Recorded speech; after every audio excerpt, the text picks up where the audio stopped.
పట్టణానికి చెందిన శ్రీ శివలింగేశ్వర స్వామి భక్త బృంద సేవా సమితి మరో గుర్తు తెలియని మృతదేహానికి అంత్యక్రియలు చేసి మానవతను చాటుకుంది. ఈ నెల 25వ తేదీన 45 సంవత్సరాల వయసు కలిగిన వ్యక్తి రైలు నుండి జారిపడి మృతి చెందాడు. రైల్వే పోలీసులు మృతదేహాన్ని జిల్లా వైద్యశాల మార్చురీకి తరలించారు. అతడి గురించి ఎలాంటి వివరాలు లభ్యం కాలేదు. దీంతో మృతదేహం క్షీణించడం మొదలుపెట్టింది.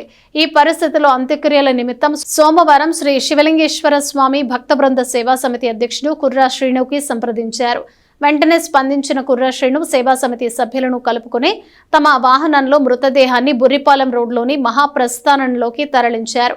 అక్కడ సంప్రదాయ పద్ధతిలో ఖననం చేశారు. ఈ కార్యక్రమంలో పోతురాజు అబ్రహాం, సంజయ్ సేవా సమితి సభ్యులు పాల్గొన్నారు.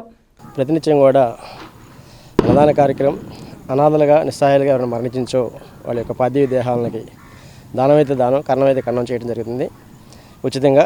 ఈ రోజున మధ్యాహ్నం 1 గంట ప్రాంతంలో జీఆర్పీ పోలీసు వారు తెలిపిన వివరం ప్రకారంగా ఈ నెల 25వ తారీఖు రైలు నుండి జారిపడిన ఒక వ్యక్తి మృతదేహాన్ని జీఆర్పీ పోలీసు వారు ఆ మృతదేహాన్ని తీసుకొచ్చి తెనాలి జిల్లా వైద్యశాల నందు మార్చిలో భద్రపరిచి వారి గురించి విచారణ చేసినా కానీ వారి బంధువులు కానీ ఎవరు కూడా తెలియపోవటం వలన ఇప్పటికీ ఒక 5 రోజులు దాటిపోతుంది కాబట్టి మరి ఆ మృతదేహం క్షీణించిపోతుందని చెప్పేసి ఈరోజు మమ్మల్ని అంత్యక్రియలు చేయాలని కోరగా మరి తెనాలి జిల్లా వైద్యశాలకి మా సేవా సమితి సభ్యులను కలుపుకొని వెళ్ళి అది అక్కడ పోస్ట్మార్టం అయిన అమ్మని తీసుకొచ్చి ఈ మృతదేహాన్ని బుర్రిపాలెం రోడ్లో మహాప్రస్థానం నందు మరి ఖననం చేయడం జరుగుతుంది.